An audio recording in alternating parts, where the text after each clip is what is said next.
What's up, y'all? Today I'm hitting y'all with the Hollywood Unlock, going over the Dougie's story, his experience going to the Hollywood party he wished he never went to, moved all the way to Hollywood, you know what I mean, try to pursue his dreams, but all things turn for the worse. If y'all go ahead and like, share, subscribe before we jump into the video, I'll appreciate it. And go ahead and comment down below what y'all trying to see next. I'll make sure I get that content out there to y'all. Let's get into this video. Let's go. So this story is the reason I stopped making content for 5 years. You guys remember when all those Vine stars and skit Instagrammers moved to LA in like 2015-ish? So I wasn't a huge creator at the time, but I was there and around it all as all of that stuff was happening. I moved from Chicago to LA 3 weeks after high school with like $2,000 in my pocket that I saved up working at Steak and Shake with this other aspiring creator named David. I was much more into editing and being behind the camera at that time, and I wonder what David he's talking about. There's a David who's really big now. I mean big on YouTube. I wonder if he's talking about him. Let's go. much more into Vine and vlogs and being on camera. That time of our lives was absolutely crazy. Everybody was broke, posting anything we could onto YouTube to get some attention. I happened to get a spot at the now notorious 1600 Vine apartments, and David got a spot a little bit closer to USC. Everyone was collaborating with everyone, and it was the era of clickbait YouTube. And to be honest, it was extremely fun for the first few months, until Hollywood started to notice that influencers were the next big thing, and that the landscape of the industry was changing. And we started to get invited to more exclusive parties and events, where it seemed as if old Hollywood was almost grooming new Hollywood. And there was rumors of this one gathering that was happening on a monthly basis, where it seemed like anybody that got invited saw a massive jump in their numbers, secured huge brand deals right after attending. But apparently, After attending, you get massive jump in your numbers, and then all of a sudden, all these brand deals. Let's go. gathering worked on a buddy system. Someone had to vouch for you and bring you as a guest. And by blind luck, me and David ended up getting invited. Some talent agents saw me and David shoot a silly skit at a random party. He didn't invite us that second, he just told us that he saw something special in us and took our contact information. And listen, people do that all the time in LA, but this guy had a different feel to him. He wasn't trying to convince us he had connections or hype himself up like everybody else does. He was just super calm and had a sharp way of speaking that demanded respect. He was extremely brief, and after getting our numbers, he just said, "Look out for the invite," and walked away. And this is where it gets weird. I never gave this guy my address, I only gave him my number, but I ended up getting an invitation by letter. And at the time, I thought that that was so cool. But in retrospect, as an adult looking back at it, that alone was a huge violation of privacy and a Yeah, that was weird. That was a red flag. Red flag number one. red flag. But at the time, when I tell you I was absolutely buzzing with excitement. When I got it, the letter was so extravagant and detailed. It was gold with black and red lettering that read something like, "Your talents have been noted, your name has been endorsed," and I'll never forget this part. "The dreams you have been chasing are a night away through the seventh heaven." And the address was a beautiful home in Laurel Canyon that was set to happen that week. They pretty much just let them know we can make it happen for you. Let's go. It also noted to not be a minute late and not to expect to leave before midnight. And at the time, it felt like the Willy Wonka golden ticket. And the excitement doubled when I got a text from David at the same time, in all caps saying, "Did you get one too?" I felt like our lives were about to change. And I was right. David blew up after this party, and I had to go into hiding. I felt like our lives were about to change. And I was right. David blew up after this party, and I had to go into hiding. When I tell you I was on cloud 9 leading up to that party, I mean it. I was so young and naive and delusionally optimistic. I truly believed that I was going to go to this party and leave rich, because it literally seemed like that was happening to the creators around me that attended. I was hyped. I've never been a braggy person, but when you're young and excited, you get consumed by good news and want to talk to your friends and peers about it. Hollywood is weird. I remember a night out. I went to this spot where a lot of celebrities pop out too, you know what I mean? Different levels. And just when you're in Hollywood, period, there's all these different energies. At nighttime, when they said it gets weird, it gets weird. I mean, Hollywood just unlocks. You know what I mean? You know that saying, freaks come out at night. What? Hey, that's for real. But at this place I had popped out to, I was out, you know, having a good time. And there was this dude there, you know what I mean? He was kind of low-key, kind of suited and booted up. And he ended up coming up to me. And then, you know, we was talking a little bit. And then I kind of started getting into like, "Oh, what are you doing?" Automatically, I was like, "I think I know what you do. Are you like in the film industry? Do you do music?" He was like, "Yeah, I'm a producer actually." And I'm like, okay. And then he had this look on his face like, he wasn't having a good time, and he was just taking shots like back to back, like heavy. And then he just kind of like started like spilling tea, like just letting it flow like on his own. I'm really not even asking nothing at this point. And he's just like, yeah, man, I'm tired of this whole Hollywood thing, you know what I mean? And like before that, he had let me know like who he had worked with, you know, and like projects he had. He was kind of even doing the film as well, you know what I mean? And he pretty much just looked at me and he was like, it's not what it seems, bro. So yeah, when he said that to me, I pretty much felt where he was coming from, you know what I mean? So yeah, let's go. So everybody that I chatted with who I knew was a content creator and was in the know about this party, I couldn't help but to tell them. And all the feedback was positive and along the lines of, let me know how it goes, or can you try to get me into the next one? And even some from bigger creators saying, I'll see you there, with like a little smirk on their face. Like they were pumped for me. Except for one conversation with a creator that most of you probably know. This creator is an extremely positive guy, and he's one of the most wholesome, bubbly, genuine guys I met out there. And when I told him the good news, he looked at me like I told him a tsunami was headed towards the building. The usual joy that this man brought to every conversation turned into real fear and concern. And he made me leave the lobby and come up to his apartment before explaining anything to me. Like he was scared that somebody was gonna overhear our conversation. When we got up to his apartment, he was just pacing. Like he had no idea how to start this conversation. But when he finally spoke up, all he said was, listen, Doug, I know you're excited, but I'm begging you, please do not go. That man is not who you think he is. He was being so frantic and I could see tears welling up in this guy's eyes. But I was young and I thought that I knew everything. I didn't even think the talent agent that sent us the invite was important. I was interested in the connections and I didn't really care if the talent agent was shady or if his intention was to sign me to a bad deal. I thought I'd just say no to any bad contract that he tried to send me, but still get to reap all the benefits of the party. So I tried to pry a little bit and ask follow-up questions, but all he gave me was, I have a friend who went and he hasn't been the same since he didn't cooperate. I don't know what he saw or what they did to him, but Doug, I do not want to see that happen to you. I don't know what he saw. He was trying to warn him, don't go. Hollywood makes you unlock in all kinds of different ways, all kinds of shapes, forms. Let's go. What they did to him, but Doug, I do not want to see that happen to you. I start reassuring him that they won't make me do anything that I don't want to do. I don't even drink, let alone take any party favors. So peer pressure isn't much of an issue for me. I make up a lie to get out of the situation because, to be honest, I selfishly wanted to stay excited about this party and I really didn't want to hear anything negative about it. So I jokingly told him that I'd text him when I got home and that I had to leave to edit some videos tonight. What I was really doing was calling my dad to beg him for $100 to buy a rental suit. Mind you, we were all still poor and I was living in an apartment that I could barely afford. My dad reluctantly sent me the money, and I immediately texted David to pick me up tomorrow at 5 p.m. so we could both get our suits before the party and grab food before we head to the party at 11. When David picked me up the next day, he was so excited and in such a great mood that I had to hide my concerns from him, at least while we were shopping for the rental suits. I had to manufacture excitement. He was like, yay, we're going to the party.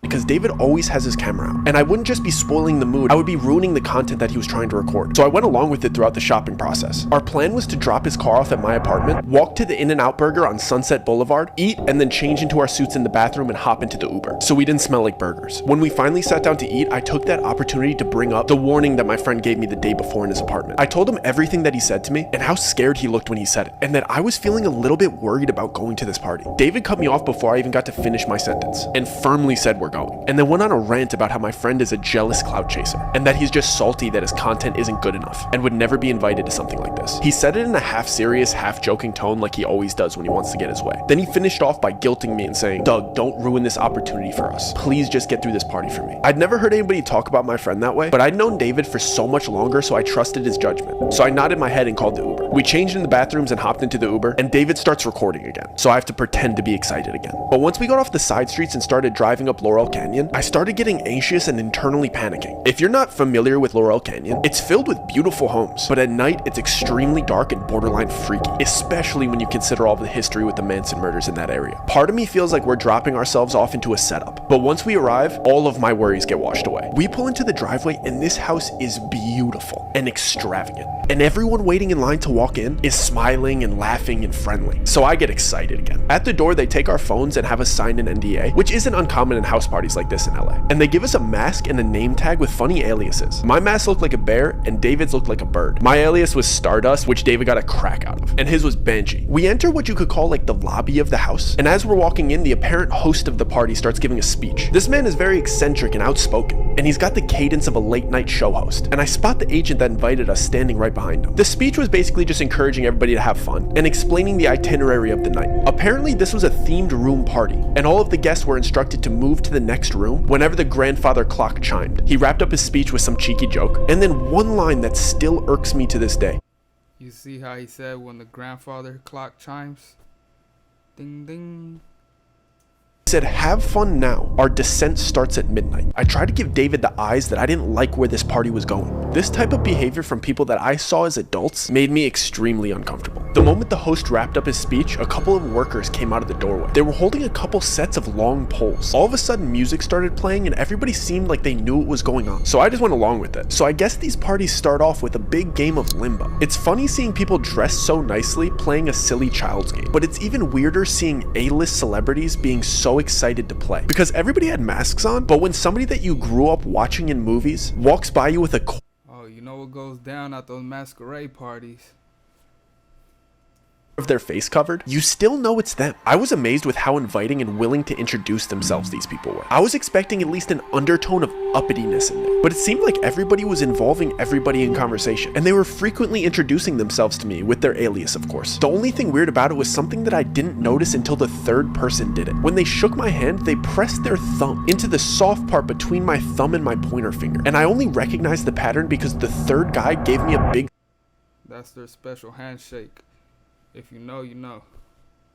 smile and said, "This must be your first time here." In retrospect, this should have alarmed me, but it seemed like they got friendlier when they realized that it was my first time here, so I didn't really think anything of it. But before I got to ask any follow-up questions about this odd handshake, the first grandfather clock chime went off, and everybody excitedly rushed into the second room. When I finally got in there, I was taken aback by the dramatic decor change. Everything in this room was different shades of blue. The music was romantic, and all the furniture was cabana beds and love seats. I stood there for a second trying to realize what was different, but I couldn't put my finger on it until some girl walked by and caressed my shoulder in a really flirty manner. The decor changed, but the way everybody was acting was drastically different. Before, everybody seemed to be outgoing and inviting and friendly, but the second they stepped foot into this room, they became touchy, flirty, and suggestive. I was only 19 at the time, so this type of behavior from people that I saw as adults made me extremely uncomfortable, especially They make you feel comfortable and make you feel welcome at home.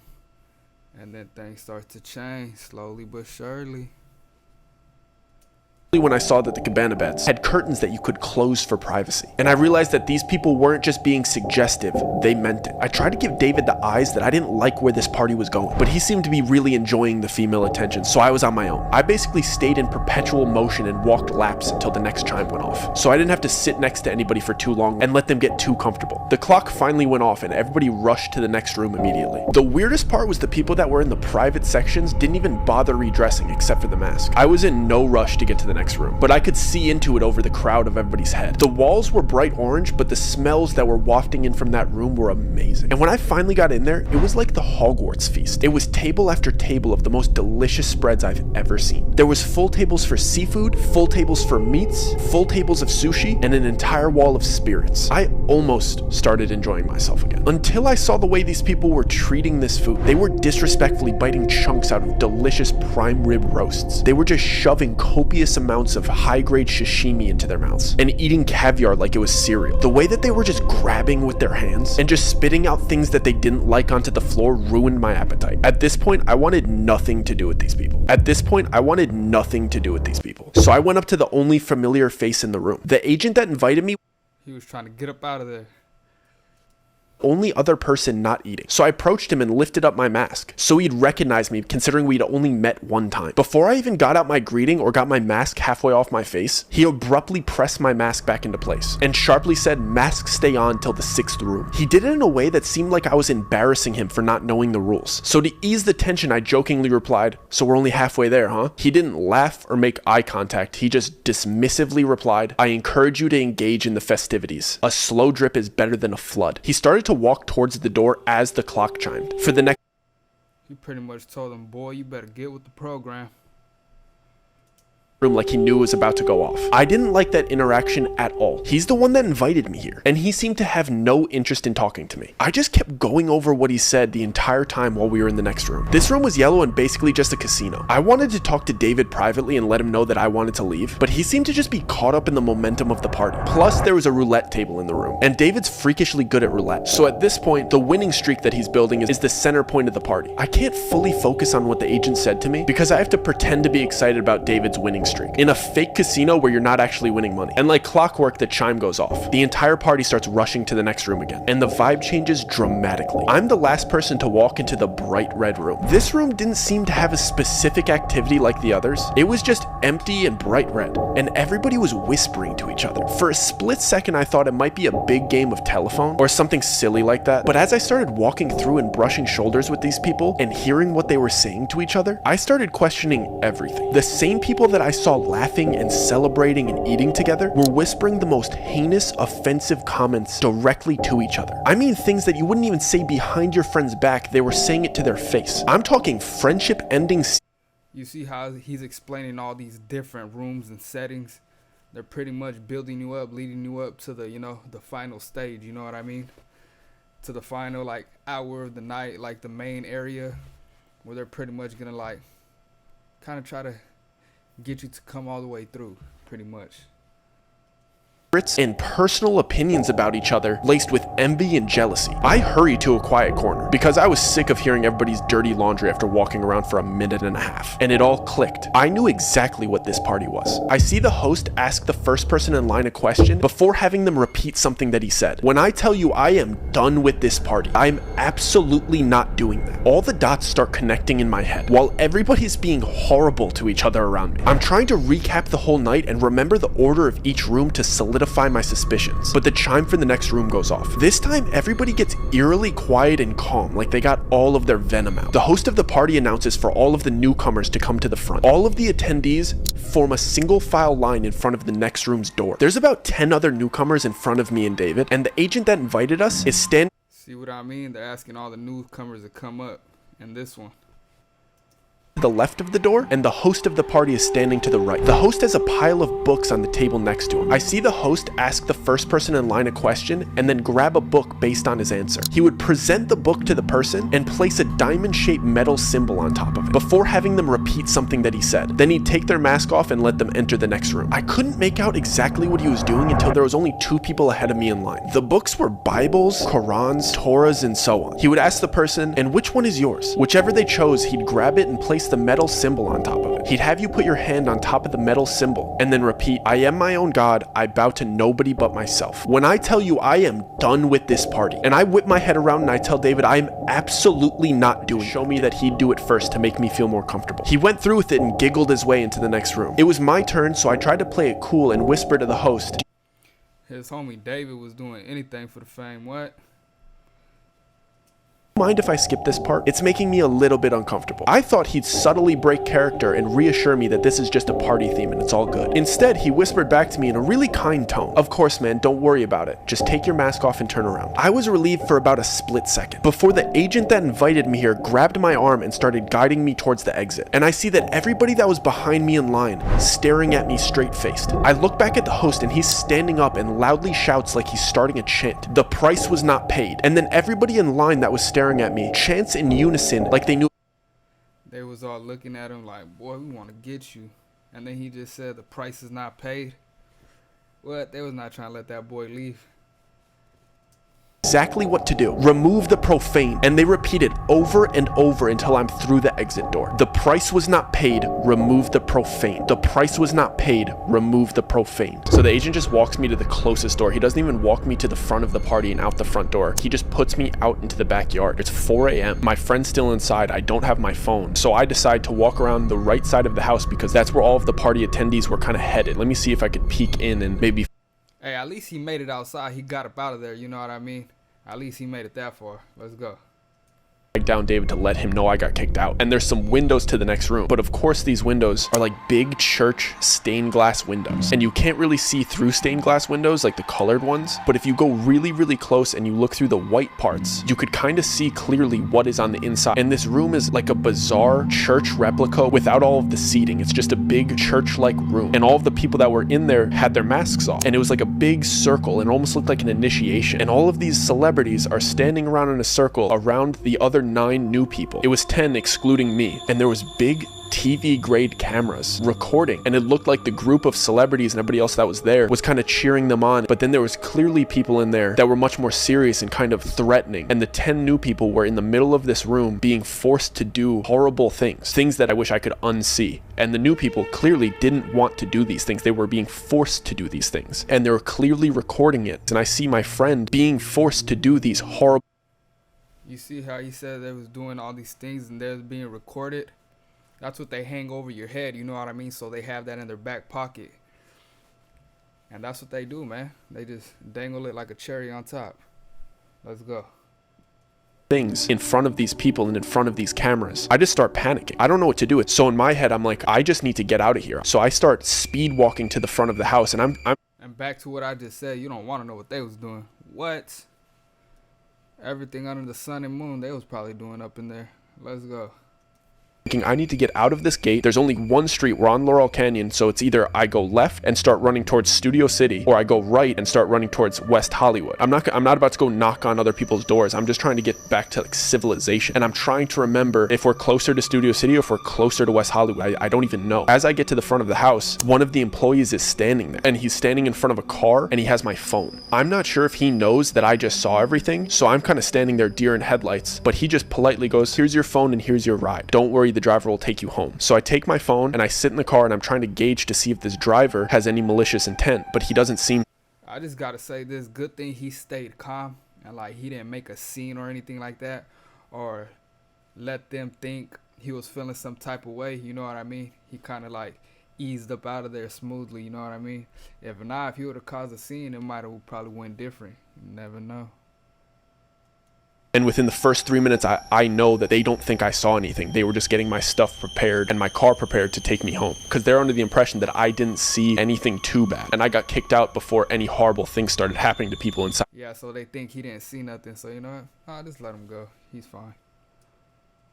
this party. So I get in the car and I'm checking my phone. My phone was fully charged when I got here, so I don't know what they did, but my phone won't turn on. I have to sit through this 30-minute car ride. One of my best friends is back at this party getting mistreated and recorded doing horrible things, and I can't tell anybody. So I get through this 30-minute horrible, suspense-filled car ride, thinking about all of the people that were so nice to me inside of this party, and the whole intent of this party was to butter me up to get me to do these horrible things. And when I finally get back to my apartment, I run upstairs, I plug my phone into the charger, and the first texts that come through are from my friend Joe. And I completely forgot that my friend Joe was coming to visit me. He was coming on a little mini vacation, and I was going to play tour guide and show him around the city. So now I'm thinking I only have like 4.5 hours to sleep before I have to go pick up my friend from the airport, and I still don't know if my other friend is okay. So I'm blowing up David's phone because he's still at this party, but I set a timer so I get to the airport to pick up my other friend. So I barely get any sleep. I drive to LAX to go pick up Joe, and I drive him back to my apartment, and when I'm coming back into my apartment, David's in the lobby, and he's talking to some other big creators, like bouncing video ideas. It's like 9:30, 10 a.m. at this point, so everybody's just kind of having coffee by the cafe and chatting. I tell Joe to go upstairs to my apartment and drop off his luggage, and I go ask David if I could talk to him really quick. I'm clearly very distressed, and he's being very jokey with me, and he doesn't seem like anything bad happened, and he's just kind of making fun of me for getting kicked out of the party. I'm just letting him talk for a little bit, and I finally tell him I was looking in through the next window. I saw what they made him do, and I was just asking him if he's okay. And the second I said that, he immediately switched on me, and he started damn near cussing me out and saying friendship ending things, and his eyes turned from happy and giddy to filled with almost fear and a little bit of betrayal. When he stormed off, he pulled out his phone and he was calling somebody as if he was like reporting something back to them. I immediately start freaking out. I assume that he's telling them that I saw what they did. Dang, his own homie changed on him for the fame. You see what they make you do? You go to these parties, one day you cool, and the next day you switching up on your boy. All over the fame. It's insane, man. Let's go. Now I have my friend upstairs who thinks he's just on vacation when I just saw hyper successful rich people doing unspeakable acts, and they have all of the resources to come after me. They know where I live, and David isn't even on my side because the dirt that they have on him now. I have to pretend that everything's okay to Joe because he flew all the way out here for a vacation, and I don't even really know how bad the situation is. I don't even know how to tell him about everything that happened the night before. And I promised Joe that we're Runyon Canyon this morning, so he goes and changes into hiking gear, and I drive him over to Runyon Canyon. We do the hike for a few hours, and when we come back and I check my mail, there's another letter from these people, and I take it to the bathroom because I don't even want Joe to see it, and it's a screenshot of the surveillance footage of me looking in through the window and a little handwritten note just... Yo, that is wild. What? They got footage of him looking through the window when he got kicked out? That is insane. They letting him know, boy, we is not playing with you. What? See how they play, man.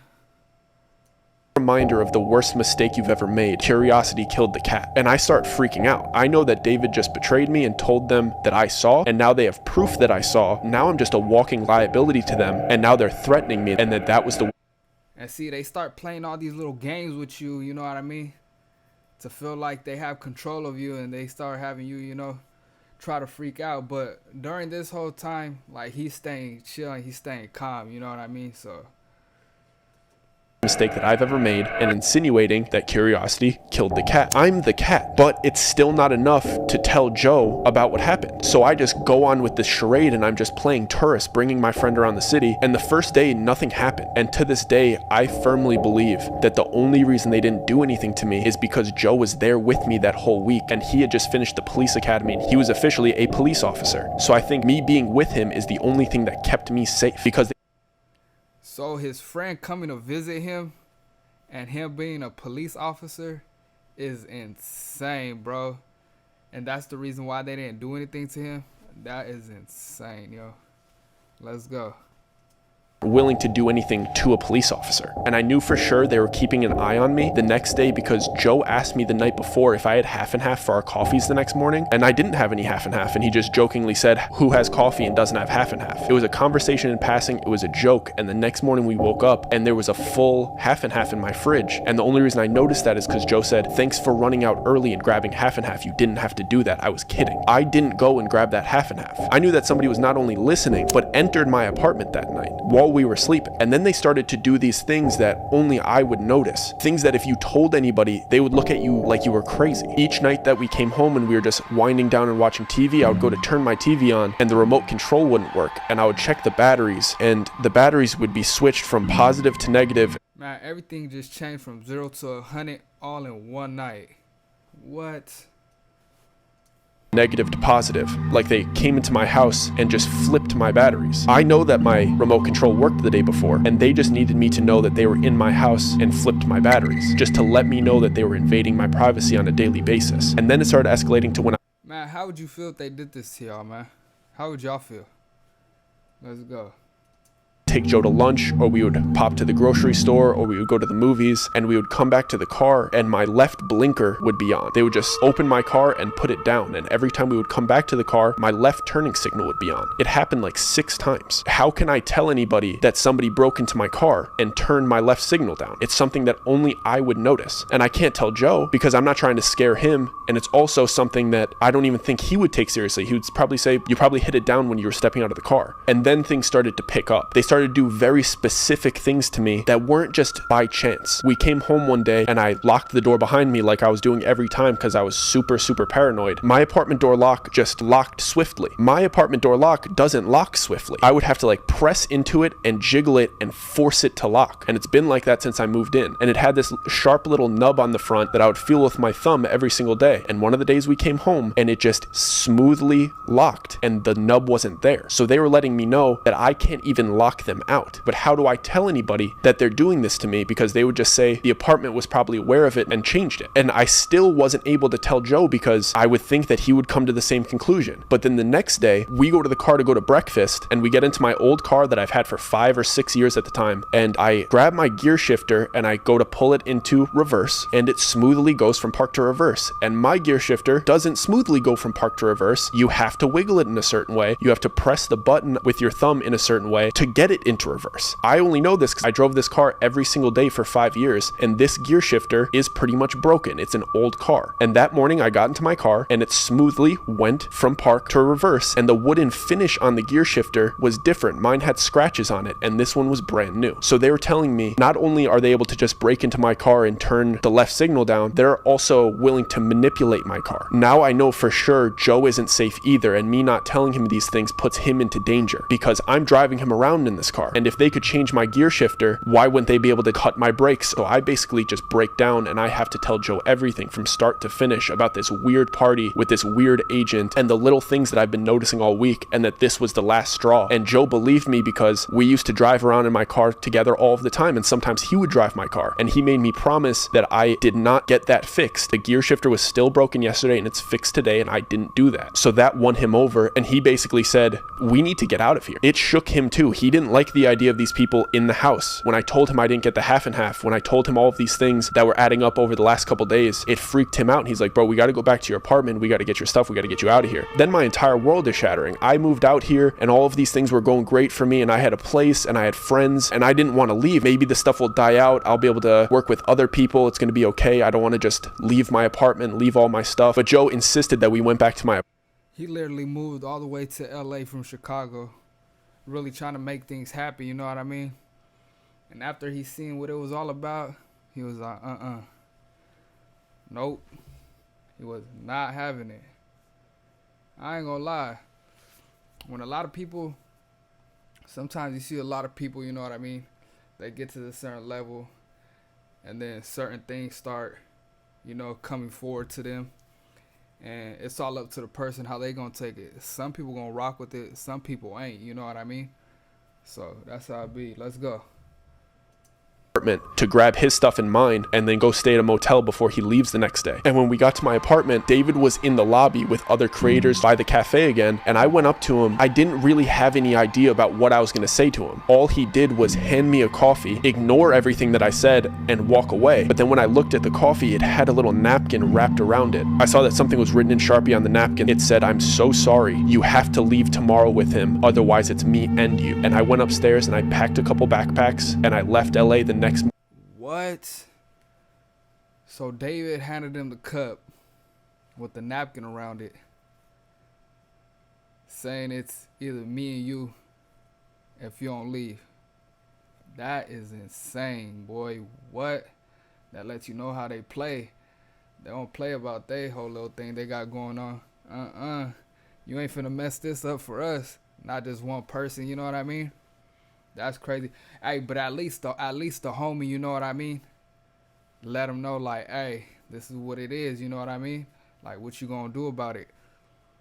So, I mean, I kind of get that to him, but still, you know what I mean? His homie's still a punk. Left him out to dry, you know what I mean? Like, that's wild, though. Let's go, man. My friend, and I never went back. Joe and I rushed out of that city as fast as we could. I packed as much of my stuff as I could, and we just started driving. We were both genuinely scared for our safety at that point. So we decided to skip Joe's scheduled flight and just drive to Las Vegas. And then we were just gonna fly home from there. There was something that just felt comforting about being out of the state. Not to mention, Joe wanted a real briefing about what went down, because I had just basically told him the cliff notes and begged him to believe me so that we could pick up and leave. And everything he's saying about all these different things happening, it's true, man. Ask me how I know, because I know these things really happen, you know what I mean? I have homegirls in LA, you know, they went to school, ended up getting into the, you know, doing their little fashion thing, ended up meeting people, ended up going to all these, you know, big parties. They would always tell me, like, hey, come out to these parties out here in LA, you know what I mean? They'll always invite me. But then they'll tell me about all the crazy stories, you know what I mean?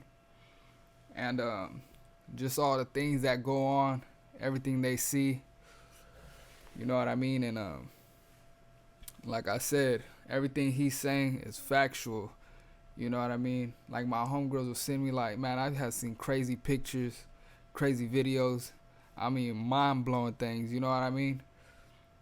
But it's just like I said, some people don't care, and they're willing to, you know, they like that type of lifestyle, and then there's some who ain't going for none, you know what I mean? So it depends on the type of person you are, or you know, if you got any morals, or you know what I mean. A lot of these people, they don't got morals, so anything that's the first thing that's thrown at them, they gonna run with it, you know what I mean?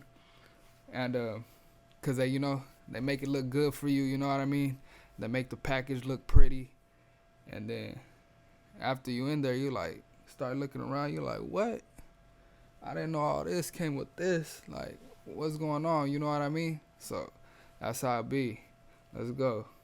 Soon as possible. For the first 2 hours of the drive, we primarily kept our heads on a swivel and just made sure that we didn't take any wrong turns to further extend this trip. There were a few cars that made me feel like we were being followed, but it was just my paranoia enhancing an A-type personality driver into a stalker. Once we were out of California state lines and into Nevada, we could both finally exhale. I felt real relief wash over me for the first time since I got kicked out of that party. We stopped about 15 minutes into Nevada at a pit stop. We used their Wi-Fi to book a hotel for Vegas that night, along with the plane tickets for the next morning. Once we had our escape plan fully booked, Joe just started laughing, and I couldn't help but just start laughing too. We shared a lot of crazy stories growing up, and we always seemed to find ourselves in sticky situations together. So it was just hilarious that his fun trip to visit me turned into this. It felt really good to laugh about it because it made me feel like it was finally over. We got back into the car to continue our drive, and Joe playfully said, "So you have 1 hour to explain to me why we're fleeing Los Angeles over some half and half and a gear shifter before we get to Vegas and we make this trip worth it." I realized how bizarre this whole situation must have looked from his perspective. He flew in on vacation and arrived to see his friend in a crisis. As I started to explain to him the series of events, things really started to click for me, especially with his input as a police officer. I'm going to recap some of the events that I had already explained, but with the conclusions that we came to together. Clearly, the man that invited us to the party was a predator, and we were just perfect targets for him. We were young kids with enough of a following on socials to influence all of the other young creators in the area. We had just made a major change in our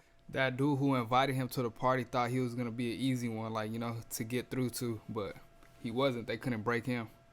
Let's go. By moving across the country, and we were completely isolated from our families who we could consult with about important decision making. And we were in a bad financial situation because at the time, just having a following on the internet didn't equal revenue. We were perfect targets to be indoctrined into a system where they could have full control over our budding careers. And apparently that's exactly what cult-like communities look for potential members. Not to mention, we were in LA trying to make a career in entertainment, and it seemed like they held the key to our dreams. As I was all these people he's showing in these pictures on his video, I wonder if a lot of those were at that party, you know what I mean? Because those same people pretty much blew up around that same time frame, you know what I mean? So it's kind of funny he's showing those, you know, exact people, but let's go. Explaining to Joe the invitation and how it showed up to my house, we came to the conclusion that this guy approaching us at that party was not a coincidence. He had to have been scouting us prior to the time that I thought that we just met by chance. The party itself was a trap as well. When I finally had the chance to process what he said to me about the slow drip is better than a flood, it really started to make sense. Each room was designed to slowly introduce you into giving into temptation and sin. Everybody there being so nice and inviting was clearly on purpose. Seeing all of these people that you've looked up to for years indulging in these temptations of each room and inviting you to join in with them is perfect peer pressure. You don't want to let your idols down, so you voluntarily engage in an activity in each room that just gets progressively worse and worse. And of course they start with flirtiness and yeah, all those different rooms, they were tests to see what were you gonna do, like what were you gonna indulge in, you know what I mean? So they could see how they could, you know, kind of reverse psychology type thing, see how they could use that against you, you know what I mean? Eating delicious food, and of course spirits, because those things are so easy to give into. But the temptations of the night keep getting worse as you go on. He wanted me to feel the slow drip, so when it was time to commit the heinous acts of the 6th room, it didn't feel like a flood. It's clear why they kicked me out when they did. I wasn't indulging the way everybody else had, and when it came to the time to defame my religion, yeah, they was watching him the whole time during that party, you know what I mean? To see who's doing what, who's who, you know what I mean? And they kind of see it like, I don't think he's one of us, you know what I mean? it was the last straw. Most people, like myself, would think it was just part of the party theme, but to them, it's the test to see if you're broken down enough to defame your religion for the fun of the party. That's why the 6th room was the flood. It was dramatically worse than. They couldn't break homie down. He said, not me, not I. I'm out of here. that I had experienced. And the only way somebody would give into the peer pressure to do what they were doing in that room is them being primed to do so with everything that happened before and had just spoken the words that they're not God-fearing. I realized that the people that would go to that party didn't just blow up overnight because of the power of that little cultish group. They scouted young creators like myself and David who they believed were going to blow up regardless of their help and get them to commit heinous acts on camera. So when they did eventually blow up, they had the perfect blackmail on them to control them. They would try to get to you early before you were making money independently so that they could control you. Because if you were already established and wealthy, why would you even care about going to a party like this? You just don't care. It's too late for them to infiltrate your life. Do they help you with big collaborations? Yeah, but these collaborations are built off of fear and trauma. That's how they keep their group so tight. You can't get into this group unless you also do these horrible things. They kicked me out and let me leave because they thought I actually didn't see anything too bad. From the outside perspective, I had just gone to a cool A-list party in a beautiful home filled with beautiful people and amazing food. I couldn't say anything bad about it publicly without sounding bitter that I got kicked out. That's how groups like this need to operate. From the outside looking in, it has to look amazing and wonderful to be a part of. From the inside, they need blackmail that's so bad on you that you can never speak out against it without getting your reputation destroyed. It made sense why they went after me the way they did. They need to do things to me that only I would notice because they couldn't be seen openly harassing me. It would make them look bad. So they had to infiltrate my privacy and scare me secretly. I still don't know how far they would have gone to get me to leave the city. If they would get violent or try to get me to fall victim to an accident. But they wanted to scare me out of the city. And I thought back to my very kind friend that warned me about this part and how secretive he was being about how That's the most crazy part. He really had to leave. He really had to get up out of there. He had to leave the whole city. What? knew about it. He couldn't just openly say how weird those people were because it would make him a target. He just knew that if he kindly declined their offers and acted like he knew nothing about them, he could go about pursuing his career unbothered. And it really made sense why they would target potential big creators as well. Because if the kid with the most clout is a part of this group and the only way to collaborate with him was to go through the same indoctrination, they would be able to control an entire generation of creators. To be honest, they're very good at what they do. There was a clear system that they followed and the way that they approached harassing me out of the city. It was done at a professional level. Joe told me that it's called gang stalking and that most of the time it actually isn't happening. And what I mean by that is most of the time that somebody reports that a crime like this is being committed, it's actually a paranoid schizophrenic having an episode. So they harass you in a way that even the police department would consider it a mental disorder opposed to gang. Yeah, so if you like try to report it, they just gonna think you crazy because of the way they going about it, doing it, you know what I mean, harassing them. That's crazy. Everything about the way these people operate is cult-like, and everything that they do is intentional. I was never even a conspiracy theorist or anything like that, but my perspective on show business in Hollywood completely changed on the way to Vegas. All the dots connected, and I saw how truly evil some people in that industry actually are. And when I got to Vegas, I started to see how openly they show it. I know I've spent this whole time talking about how secret and exclusive this party was, and how everybody that knows about it has their lips zipped. Man, let me tell you, you go to Hollywood, you pop out for the weekend, and you go to certain places, man, you gonna see it, bro. You gonna see it. It's gonna be in your face for sure. You gonna see it. It's gonna pop out right in front of your face. But when we had arrived at our hotel near the strip, I started looking around at the big signs and promotions, and they really don't hide it. There was cultish symbolism in all of the music, live performances, and movie trailers. What used to look like just cool designs and eccentric artists was blatant symbolism for what was actually going on. I will never look at showbiz the same after that. I'm extremely happy being an independent artist, safe in the middle of the country away from those cultish hedonists. I never received another letter or heard from David again, but what I can tell you is that everybody that was affiliated with that group became massively famous, but everybody involved fell as hard as they ascended and have had. Yo, what he just showed the people he just showed, I'm pretty sure they was there at that party. That is crazy. What? Even more massive controversies. And to anybody pursuing a life in the arts or social media, do not fall into this trap. They will promise you everything that you've ever wanted, but they'll take it away whenever they please. And I promise you will hurt the. Yup, that's how it be. They like, here, we'll give it to you. But you slip up, play around, boy.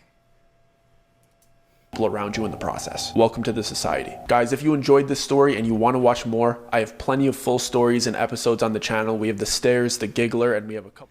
That was Hollywood Unlocked for y'all. Hey man, shout out Dougie for sharing this story and his experience at the Hollywood party, how the leads play and all that good stuff.